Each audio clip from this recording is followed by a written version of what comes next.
Installing an internal CFF adapter.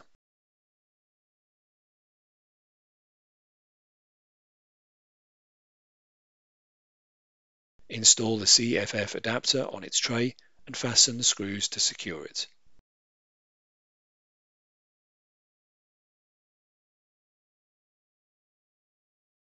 Align the notches on the tray with the pins on the chassis, place the CFF adapter down and slide it to one side to secure it to the chassis. Close the release pin to secure the CFF adapter into position.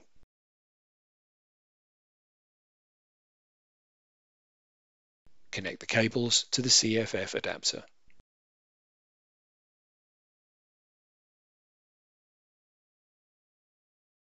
Reinstall the fan cage. Install the server cover.